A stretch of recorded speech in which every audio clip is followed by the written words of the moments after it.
আজকে তোমাদের স্কুলে প্রথম দিন, তোমরা ঝগড়া করিও না। মাম্মি সতেরি 2টা চটি বানিয়েছে, আর কত সুন্দর করে। আমার যে একটি চটি মাত্র। মা দিদির সাথে 2টা চটি বানিয়ে না, ওকে সুন্দর লাগবে না একটু? ওর চুলগুলো একটু সুন্দর না, ওর চুলগুলোকে সুন্দরভাবে ডাইট করতে হবে। আমি স্কুলের ম্যাডামকে বলে দিব। May I come in sir? হ্যাঁ, ভিতরে চলে আসো। বাদ কত সুন্দর 2টা চটি। আমার গুসা তখনই চলে যাবে যখন দেখবো আমার মাথায় 2টা চটি এসেছে। এটা কি করেছো তুমি? কি হয়েছে? হ্যাঁ, হ্যালো ম্যাডাম, আপনি তাড়াতাড়ি আসুন। স্কুলে স্যার আমাকে কেন আসতে বলেছে? হ্যাঁ, যতক্ষণ পর্যন্ত তোমার চুল কাটবো না ততক্ষণ আমি শান্ত হব না। এটা আমি পানিপুরি পরে খাবো। আমি আমার মায়ের কাছে চলে যাচ্ছি। এখন সঠিক সময় এসেছে।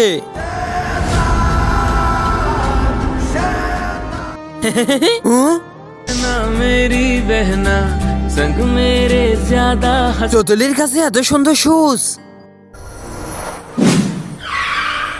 তাড়াতাড়ি নাম। হ্যাঁ, নামতেছি। এখন বুঝবি মজা।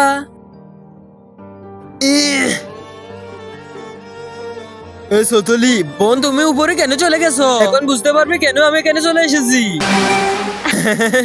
সেখানে তারা এখন অনেক হয়ে গেছে। তার আগে দেখবো কারা শয়তানকে হারিয়ে মা বাবাকে ভালোবাসে। যারা মা বাবাকে ভালোবাসে তারা ভিডিও দেখতে লাইক করে চ্যানেলটাকে সাবস্ক্রাইব করে দিবে। আর যারা শয়তানকে ভালোবাসে তারা লাইক সাবস্ক্রাইব করতে হবে না। আর কমেন্টে শেষে আই লাভ ইউ বাবা মা লিখে যাবে।